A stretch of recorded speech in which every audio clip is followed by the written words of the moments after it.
آپ لوگ school colleges اور مدرسہ کے اساتذہ ہیں اور یہ بہت بڑا رتبہ ہے جس صفت سے آپ متصف ہیں۔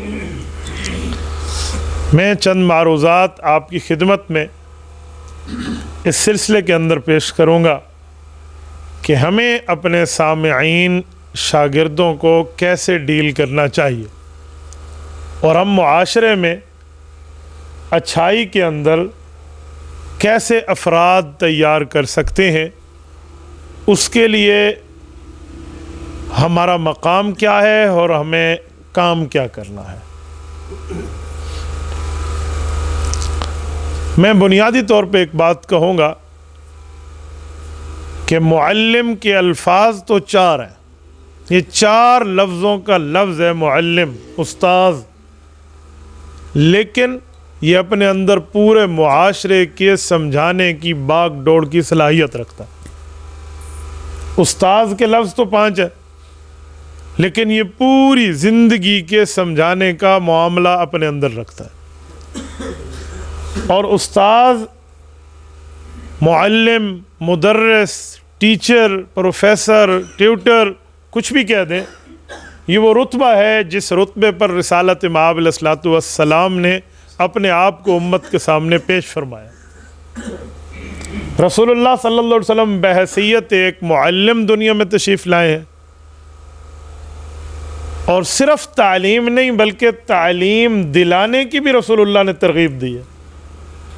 علم میراث جسے ہم کہتے ہیں، جائیداد تقسیم کرنے کا علم، رسالت مآب علیہ الصلوۃ والسلام نے اپنی دنیاوی زندگی کے آخری دنوں میں یوں ارشاد فرمایا تھا، تعلموا الناس، تعلموا وعلموها الناس فإنی امرؤ مقبوض، کہ لوگوں یہ سمجھو اور لوگوں کو مجھ سے سمجھا دو، کیونکہ اللہ رب العزت مجھے اپنی طرف بلانے والے۔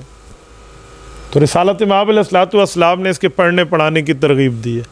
اور رسالت مآب علیہ الصلوۃ والسلام کے لیے مشہور حدیث ہے، آپ نے اور نہیں تو اردو کتاب کا حوالہ میں دے دیتا ہوں، حضرت شیخ زکریا رحمۃ اللہ علیہ کی فضائل اعمال اٹھا لیں، اس میں وہ لکھتے ہیں کہ 2 حلقے لگے ہوئے ہیں، ایک لوگ اللہ اللہ کر رہے ہیں اور ایک لوگ پڑھنے پڑھانے کا کام کر رہے ہیں۔ رسول اللہ صلی اللہ علیہ وسلم فرمایا دونوں حلقے ماشاءاللہ بہترین صاحب الفضیلت ہے، لیکن جس حلقے میں اللہ کے رسول خود تشریف فرما ہوئے وہ علم کا حلقہ تھا۔